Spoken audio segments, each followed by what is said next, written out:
think Kyler Murray's going to be an Arizona Cardinal by the end of next year. I don't think that this season is going to be able to convince him that he's going to want to stay with the Arizona Cardinals. And this video is going to project on two teams I think could actually trade for him after this season. I don't think it will happen before the season. I think they will figure out some sort of contract or push it off for another year. And I do think that there's a little bit of smoke when it comes to the Arizona Cardinals wanting a breakup with Kyler Murray. It's more that Kyler wants to split with the Cardinals. I don't think the Cardinals are going to want to give up on a guy that they have invested a lot of time and willpower towards. I mean, we're talking about a guy that got Cliff Kingsbury, a guy that recruited him out of high school. We're talking about a team that has traded for DeAndre Hopkins, traded for his best friend in Marquise Brown from college, which I do think was a move more or less. As much as we want to talk about DeAndre Hopkins and his suspension coming up this year, I think that was more of a desperation move from the Cardinals. I mean, a first-round pick for Marquise Brown. I talked about in the last video, the one right before this one, talking about the Ravens. That was very, very shocking to see a first-round pick go for Marquise Brown. I understand he's a young receiver. He could break out at any moment. But I do think he has kind of hit a plateau as a wide receiver. And bringing him in to please Kyler Murray, a guy that is going to have a favorite target, someone that he has a connection to. I understand he just lost Christian Kirk, but it wasn't clear Christian Kirk was going to be a guy that was going to be above 1,000 receiving yards. And they were going to need a guy after DeAndre Hopkins got suspended. So, like, logically, it makes sense why they traded for him. But I think they were desperate to get a guy that's going to please Kyler Murray to want to stay in Arizona. I understand there was the whole thing about the social media and everything. I don't take that too much into account. More or less, I think it's a little bit of smoke. And I think that smoke is going to grow this season, as I have been very low and very vocal about how I'm not very high on the Arizona Cardinals going into this next year, in which I don't believe in Cliff Kingsbury. And once I get into the meat and potatoes of this video, I'm going to basically go off of this hypothetical. This is the baseline of this entire video. It could be completely wrong, but I'm making my prediction right now. This is the baseline of the entire video. Kyler Murray leaves the Cardinals or asks for a trade, and it's not out of the realm of possibility, as we have seen Deshaun Watson, multiple Matthew Stafford, Tom Brady all leave when we never expected them to leave in the first place. It is not out of the realm of possibility this top-tier quarterback wants to move, and he has done it before when he left Texas A&M to go to Oklahoma. I understand A&M at the time was a very hot mess with Kevin Sumlin and everything going on, but like, he is not afraid to take control of his own career, and I wouldn't be surprised if he wanted to request a trade to one of these two teams. So this is baseline. He wants to leave. The Cardinals disappoint once again, especially in a weaker NFC. Cliff Kingsbury falls apart. They get bounced in the first round, or potentially they don't make the playoffs at all. Something would happen where Kyler says, you know what, I want a new scenery. I want to go to a team that is ready to win right now, especially if he sees another team end up picking up a quarterback such as the Broncos or the Browns go and win a Super Bowl, as that has been the most common trend in the entire NFL, is go get a star quarterback on a great roster and all of a sudden you're guaranteed a Super Bowl appearance, apparently. And so Kyler's going to see that and potentially want to go to one of these two teams. And so let's get into the meat and potatoes of this video. The first team we're going to be talking about is the Philadelphia Eagles.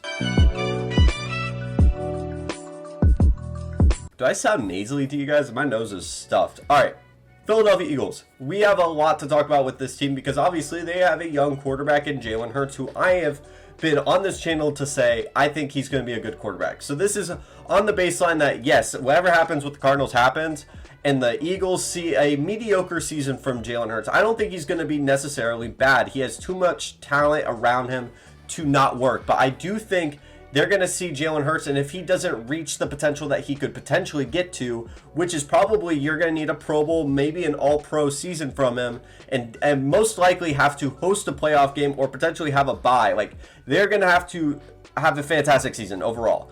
And for the Eagles not to at least call the Cardinals and be like, hey, we have 2 first-round picks next year, which is something that wasn't a case a couple months ago. And I think it was honestly an insurance that potentially, yes, you go get A.J. Brown, but also when they had the 3 first-round picks, they traded one with the Saints to get the next year's first-round pick. Now you have a lot more assets moving into the future. If, say, this core does not work with Jalen Hurts, you could go get a star quarterback. I mean, first-round picks, unlike the Marquise Brown trade, That's one of the most valuable currencies you can have in the entire NFL. And they have a lot of young stars that you could potentially trade to the Cardinals that would entice them. Obviously, they're not going to get the same amount of compensation that you would hope for, but I'm sure the Eagles could figure out something. And I wouldn't be surprised if their GM, Howie Roseman, wouldn't make at least a call. He is very much a risk taker, and I wouldn't be surprised if that happened. And I understand Jalen Hurts, he has a lot of expectations coming in with this season. He's only gotten better every single year. But I'm sure he would be involved in that trade package just so the Arizona Cardinals wouldn't be left with nothing. I think that this is a very interesting team. I think, honestly, on the likelihoodness, I think this is the number one team. Now, personally, I think that the second team that I'm going to mention, they are the real fit. They're the Super Bowl ready team. I don't think the Eagles as a roster is as ready for a Super Bowl as people are kind of hoping it to be. I understand Fletcher Cox is still on the team, and they have a very old offensive line, and at some point that offensive line, in the injury history that they have, that could come back to bite them. I think they have a lot of good pieces, obviously. A.J. Brown, Devontae Smith, Dallas Goedert. I mean, that's a great receiving core. Not to mention, Miles Sanders is probably one of the most underrated running backs in the entire NFL. A defense that has Darius Slay, Jordan Davis, who's going to be on his probably second year. We're talking about not this season, but the next season after that one, as I'm trying to make a very long prediction. But I think the Eagles would be one of the top teams on that list to potentially go try to get Kyler Murray if Jalen Hurts does not work out. I mean, a lot of these teams have their quarterback rooms set up for this season, and it's tough to try to project. I don't think they would trade with the Seahawks. I don't think they would trade with the Falcons. Those teams are most likely going to end up drafting a guy, so I think they're going to end up probably talking to the Eagles. I wouldn't think they would talk to a cross-division rival, and the other team that I'm talking about is in the AFC, and that would be the Miami Dolphins. Let's make one thing clear. This was the team that I really wanted to talk about. This is the team that I was going to be talking about for the entire video until I really thought about the Eagles. They're a real team that could potentially trade for Kyler, but I really think the Miami Dolphins are in a prime position to potentially trade for a guy like Kyler and make a real run in the AFC, in which I think that they could be a real contender with the Buffalo Bills if Tua does not work out. I understand we're talking about this Tua hype video that was released by the Dolphins, and it has just looked terrible, and the PR has just completely backfired. And I don't think Tua is a bad quarterback. I don't think he'll be very bad at all. I think he's in a position where he has struggled with injuries. He has not been able to develop.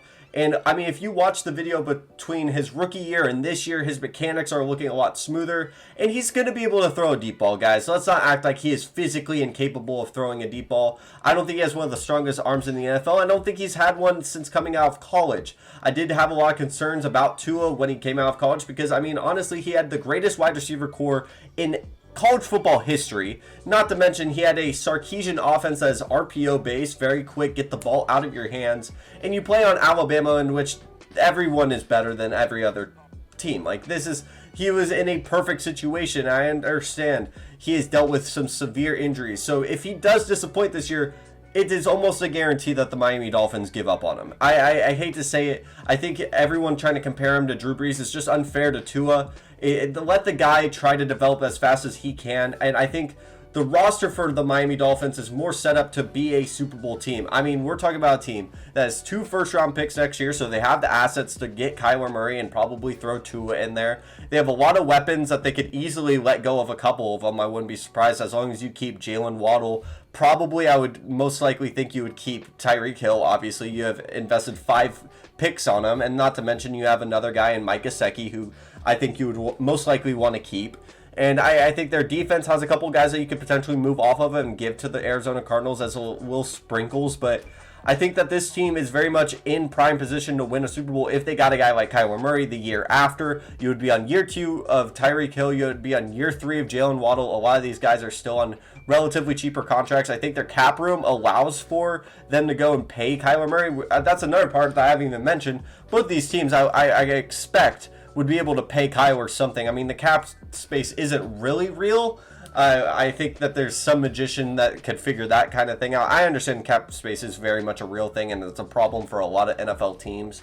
And a lot of guys don't understand how much some of these guys are getting paid and then released, and there's a whole timeline involved with it. But I do think the Eagles and the Miami Dolphins could easily pay Kyler, and they'd be willing to, obviously, for their quarterback situation and the roster that's surrounding them. And I think it would be one of the most electric offenses in the AFC. I think they would be real contenders. And the one thing that differentiates between the Eagles and the Dolphins, and it's something I wanted to talk about at the last part of this video, is I think if Kyler is to leave, he's going to want to go to a team that has a better head coach than Cliff Kingsbury. And I understand the bar is very low. Nick Sirianni is very much out for debate, and so is Mike McDaniels. So I think this year is a huge year for these guys, obvious for many reasons. For many reasons, for the quarterback room, for the first-year head coach, the second-year head coach. Like, there's a lot to prove with those two teams. But when Kyler's trying to, like, pry his way out of the Cardinals' grasp, and it's going to take a lot for them to let go of him, he's going to go to a team that he wants to have a better head coaching situation, a significantly better head coaching situation. If Mike McDaniels ends up showing that he is a really good head coach, even though he's very quirky in the way that his personality and how he answers interview questions and his offense, he's going to probably want to go to a guy that's going to fulfill his offensive needs and really have a good enough defense that can make a real playoff run. Because I know for a fact Kyler is going to go to a market that he wants to really shine in. I'm sure Miami's not a bad place to live in. And he's going to want to make as much money as possible and probably win as much as he can. I think the Miami Dolphins are the best chance. I'm not manifesting this as a Seahawks fan that doesn't want to deal with Kyler Murray anymore, but this is just a prediction that I am making. And if you're at this point of the video, thank you so much for watching. We're on the road to 1,000 subs. Shout out to everyone. We are at 250 subs, guys. That is a huge deal to me. Thank you so much. I never thought I'd be a fourth of the way to this goal by now, but we still have the whole summer, the whole month of May to get through this. Thank you so much for watching and have a wonderful day.